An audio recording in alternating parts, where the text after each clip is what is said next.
بسم اللہ الرحمن الرحیم۔ السلام علیکم۔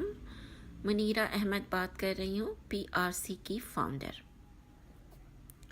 آج ہم بے بسی کے جذبے کے بارے میں بات کریں گے۔ لرنڈ ہیلپلیسنس۔ یہ بے بسی کا جذبہ کہاں سے آتا ہے؟ کیونکہ جب ہم پیدا ہوتے ہیں اور چھوٹے ہوتے ہیں تو ہم اپنے آپ کو بہت پاورفل محسوس کرتے ہیں۔ بچے کبھی اپنے آپ کو بے بس نہیں محسوس کرتے۔ وہ ہر چیز کرنا چاہتے ہیں، وہ ہر کام کرنے کی کوشش کرتے ہیں۔ بچے تو یہی کہتے ہیں، میں خود کروں گا، میں کر سکتا ہوں، مجھے آتا ہے۔ کبھی کہہ کر دیکھیں ان کو، تم نہیں کر سکتے، تمہیں نہیں آتا، کتنا برا لگتا ہے ان کو، اور وہ اس کام کو کرنے کے لیے ایڑی چوٹی کا زور لگا دیتے ہیں۔ جب بچے چھوٹے ہوتے ہیں تو موٹر کنٹرول نہ ہونے کے باوجود وہ کتنے ہاتھ پیر ہلاتے ہیں، وہ کتنی محنت کرتے ہیں اپنے ہاتھ یا اپنے پیر کے انگوٹھے کو منہ میں لے جانے کے لیے، اور بچے یہ کوشش مستقل کرتے رہتے ہیں۔ وہ اس تگ و دو کو اس وقت تک نہیں چھوڑتے جب تک کہ وہ کامیاب نہیں ہو جاتے۔ جب بچہ 4 یا 5 ماہ کا ہوتا ہے تو وہ الٹا پڑھنے کے لیے کتنی محنت کرتا ہے، اور مستقل ناکامی کے باوجود مستقل جدوجہد کرتا رہتا ہے جب تک کہ وہ اس میں کامیاب نہ ہو جائے۔ یہی معاملہ چلنے سیکھنے کا ہے۔ بچے کئی بار گرتے ہیں، کئی بار اٹھ کھڑے ہوتے ہیں اور پھر سے چلنا شروع کر دیتے ہیں۔ جب بچے بولنا شروع کرتے ہیں تو وہ کتنی غلطیاں کرتے ہیں اور ہم ان کی غلطیوں پر کتنا ہنستے ہیں۔ اس کے باوجود وہ یہ نہیں کہتے کہ نہیں، اب میں بولنا نہیں سیکھ سکتا، اب میں کوشش نہیں کروں گا، لوگ مجھ پر ہنستے ہیں۔ وہ مستقل غلط الفاظ بولتے رہتے ہیں جب تک کہ وہ پورا بولنا نہ سیکھ جائیں۔ یعنی بے بسی کا جذبہ پیدائشی نہیں ہے۔ ہم بے بسی کے ساتھ نہیں پیدا ہوئے تھے۔ ہم کچھ کرنے کی لگن، ہمت، قوت، طاقت کے ساتھ پیدا ہوئے تھے۔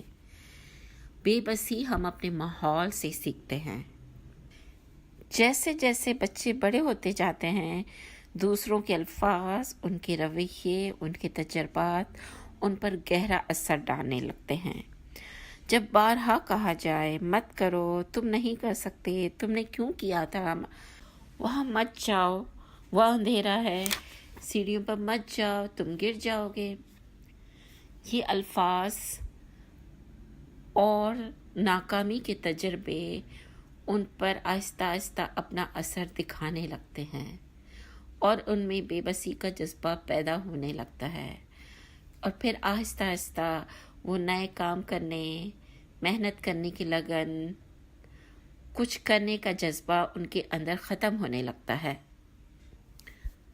جب ہم ایک کام بار بار کرتے ہیں اور وہ نہیں ہو پاتا تو ہم ایک اذیت سے گزرتے ہیں اور اس سے نکلنے میں وقت لگتا ہے۔ لیکن اگر یہ ناکامی ہمیں بار بار دیکھنی پڑے اور حوصلہ شکن الفاظ ہمیں بار بار سننے پڑیں تو ہمارا دماغ یہ سمجھ لیتا ہے کہ ابھی کام ناممکن ہے، اور یہاں سے بے بسی کے جذبے کی ابتدا ہوتی ہے۔ یہ اس شعر کی مانند ہے، اتنے مانوس صیاد سے ہو گئے ہم، رہائی ملی تو کدھر جائیں گے۔ یہ بے بسی کی انتہا ہے۔ دماغ یہ سمجھ لیتا ہے کہ جو ہے وہ بس یہی ہے، اس کے علاوہ کچھ نہیں۔ سوچ اور دماغ محدود ہو جاتے ہیں اور انسان کچھ کرنے سے قاصر ہو جاتا ہے۔ کبھی آپ نے کسی کے بارے میں ایسا کہا یا سوچا، وہ کر سکتی ہے مگر پتہ نہیں وہ کیوں نہیں کرتی، اتنا آسان تھا مگر اس نے کوشش ہی نہیں کی؟ یہ بے بسی کا احساس ہے جو ہمیں کچھ کرنے سے روکتا ہے۔ قابلیت، صلاحیت ہونے کے باوجود ہم وہ نہیں کر پاتے، اور یہ بے بسی کا احساس ہم نے اپنے ماحول سے، اپنے تجربات سے اور آس پاس کے لوگوں سے سیکھا ہے۔ یہ جذبہ پیدائشی نہیں تھا، مگر حالات و واقعات نے ہمیں بے بسی سکھا دی۔ جانوروں پر ایک تجربہ کیا گیا، ان کو ایک بند ڈبے میں رکھا گیا اور اس ڈبے میں بجلی دوڑا دی گئی۔ غالباً یہ جانور چوہے تھے۔ شروع میں تو جانوروں نے کمرے سے نکلنے کی کوشش کی، بھاگ دوڑ کی، لیکن اس کے بعد انہوں نے ہمت چھوڑ دی اور اس صورتحال کو قبول کر لیا۔ پھر اس ڈبے میں یہ بندوبست کیا گیا کہ اگر جانور چاہیں تو اس میں سے نکل سکتے ہیں، مگر چونکہ ان جانوروں نے بے بسی سیکھ لی تھی، انہوں نے اس صورتحال کو قبول کر لیا تھا۔ ان کے خیال میں فرار کا کوئی راستہ نہیں تھا، تو راستہ موجود ہونے کے باوجود انہوں نے اسے تلاش کرنے کی کوشش ہی نہیں کی، ہمت ہی نہیں کی، حوصلہ ہار دیا انہوں نے، اور بے بسی نے ان پر غلبہ کر دیا۔ انسانوں کا حال بھی کچھ ایسا ہی ہے۔ چند ناکامی کے تجربوں کے بعد ہم ہمت چھوڑ دیتے ہیں۔ رکاوٹ آنے پر متبادل راستے نہیں تلاش کرتے، منزل مقصود تک پہنچنے کی لگن چھوڑ دیتے ہیں۔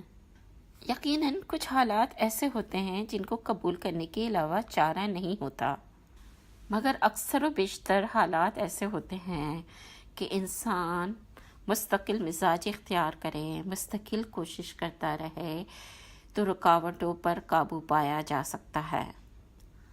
اب سوال یہ ہے کہ ہم اس بے بسی پر قابو کیسے پائیں؟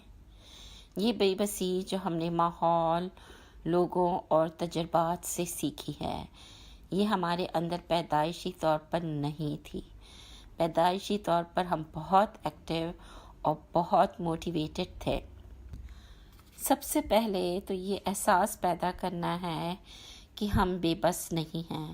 اللہ تعالیٰ نے ہمیں بے پناہ قوت دی ہے، بے پناہ صلاحیتیں دی ہیں، بے پناہ قابلیت دی ہے، اور اگر ہم اپنے آس پاس دیکھیں تو یقیناً ہمیں کچھ ایسے لوگ، کچھ ایسے وسائل مل جائیں گے جو ہماری مدد کر سکتے ہیں۔ کوشش کرنا اور مدد مانگنا شرط ہے۔ اکثر جب ہم بے بس ہوتے ہیں تو یہ بے بسی عارضی ہوتی ہے۔ ہم ہر جگہ ہر لحاظ سے بے بس نہیں ہوتے، اس لیے ہمیں وہ مواقع ڈھونڈنے چاہیے جہاں ہم اپنی قوت، قابلیت، صلاحیت اور اختیار کا استعمال کر سکیں، یعنی کام سوچ بدلنے اور ہمت پیدا کرنے پر کرنا ہوگا، اور اس کے لیے ہمیں مثبت لوگوں اور مثبت تجربات کی ضرورت ہے۔ ہمارے یہاں تو خواتین اکثر بینک جانے سے بھی گھبراتی ہیں۔ میں تو کبھی بینک گئی نہیں، مجھے تو کچھ پتہ ہی نہیں کہ وہاں کیسے کام ہوتا ہے۔ میں اس سے بھلا یہ کیسے کہہ سکتی ہوں؟ کیا میں یہ سوال پوچھ سکتی ہوں؟ کیا میں مدد مانگ سکتی ہوں؟ کیا کوئی میری مدد کرے گا؟ کوئی میری مدد کیوں کرے گا؟ اس طرح ہم خواتین بہت قیمتی مواقع، بہت قیمتی صلاحیتوں، بہت قیمتی وقت کو ضائع کر دیتے ہیں بیکار کی منفی سوچ میں۔ بات کرنا عموماً کتنا آسان ہوتا ہے، لیکن کچھ مواقع پر جیسے زبان گنگ ہو جاتی ہے اور ہم کچھ کہہ ہی نہیں سکتے۔ یہ سب بے بسی ہے جو ہم نے سیکھی ہے، جو ہمارے اندر پیدائشی نہیں تھی۔ یہ میں بار بار دہرا رہی ہوں تاکہ ہمیں یہ باور ہو جائے کہ ہم بے بس نہیں ہیں، ہم بہت کچھ کر سکتے ہیں اگر ہم اپنی منفی سوچوں پر قابو پا لیں۔ ایک کام جو ہمیں کرنا ہے وہ یہ ہے کہ دوسروں کی، چاہے وہ بچے ہوں یا بڑے ہوں، حوصلہ شکنی سے پرہیز کرنا ہے۔ کبھی بھی کسی کو بھی یہ نہ کہیں کہ یہ تم نہیں کر سکتے، تم کسی قابل نہیں ہو، تم ناکام ہو جاؤ گے۔ ہاں، احتیاطی تدابیر کرنا بہت ضروری ہے، لیکن رسک زندگی میں لینے پڑتے ہیں۔ اگر کام کے شروع میں ہی ہم ناکامی کا تصور کر لیں گے تو ناکامی یقینی ہو جاتی ہے، لیکن اگر ہم امید رکھیں گے اچھے نتائج کی، کامیابی کی، کامیابی کا تصور کریں گے تو یقیناً کامیابی ہمارے پیر چومے گی۔ ہمیں دوسروں کی چھوٹی چھوٹی کامیابیوں کی تعریف کرنی ہوگی، ان کی حوصلہ افزائی کرنی ہوگی۔ جب ہم دوسروں میں مثبت جذبات پیدا کریں گے تو اس کا ریفلیکشن ہمارے اپنے جذبات پر بھی ہوگا اور ہمارے اندر بھی مثبت سوچ اور مثبت رویے پیدا ہوں گے۔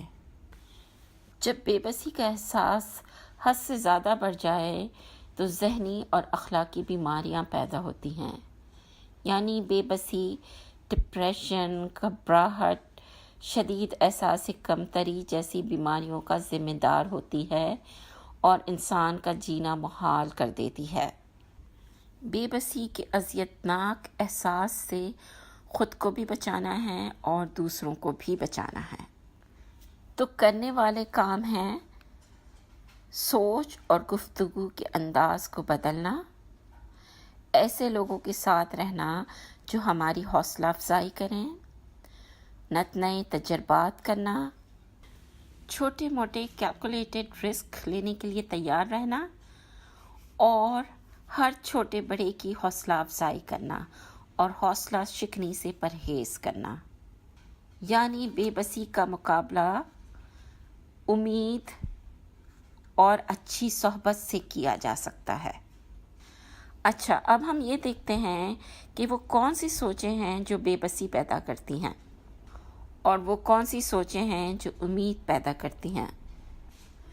میں تو بہت بے وقوف ہوں، مجھے تو کچھ نہیں آتا، میرا ہی قصور ہے، میں کسی قابل نہیں، میں ہی پاگل ہوں، میں ہی ہمیشہ غلطیاں کرتی ہوں۔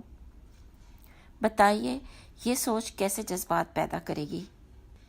کیا یہ سوچیں کچھ کرنے کی تحریک پیدا کریں گی یا حوصلہ شکنی کریں گی؟ دیکھیں، انکساری اور عاجزی بہت اچھی بات ہے، لیکن انکساری اور عاجزی ایسی ہونی چاہیے جو اعتماد میں اضافے کا باعث بنے، کمی کا نہیں۔ میں تو اتفاقاً کامیاب ہو گئی تھی، میرا تو کوئی کمال ہی نہیں۔ یعنی اپنی کوششوں کا کریڈٹ نہ لینا بھی حوصلے پست کرتا ہے۔ اس کی بجائے ہم یہ کہہ سکتے ہیں کہ الحمدللہ یہ اللہ کی مہربانی ہے کہ اس نے مجھ سے یہ کام لیا، اس نے مجھے اس قابل بنایا کہ میں کچھ کر سکوں۔ اپنی کمزوریوں اور خامیوں کی بجائے اپنی قابلیت اور صلاحیتوں پر نظر رکھیں۔ جب راستے میں رکاوٹیں آئیں، ناکامیوں کا سامنا ہو تو ہمت ہارنے کی بجائے نئے سرے سے کوشش کریں، لوگوں سے مدد مانگیں، ان سے مشورہ لیں، اگر کچھ سیکھنے کی ضرورت ہے تو سیکھیں مگر ہمت نہ ہاریں۔ ناکامیاں زندگی کا حصہ ہیں، ان سے مکمل طور پر چھٹکارا حاصل کرنا ممکن نہیں۔ ناکامیاں اور غلطیاں ہمیں کچھ سیکھنے کے مواقع فراہم کرتی ہیں۔ اپنے ماضی پر نظر دوڑائیں اور اپنی کامیابیوں کا احاطہ کریں، یقیناً آپ نے بہت کچھ حاصل کیا ہوگا۔ تو بس اٹھ باندھ کمر کیا ڈرتا ہے، پھر دیکھ خدا کیا کرتا ہے۔ آج سے بے بسی اور بے چارگی کو خدا حافظ کہیں اور کمر کس لیں کسی بڑے مقصد کی جانب گامزن ہونے کے لیے، کسی بڑی منزل تک پہنچنے کے لیے۔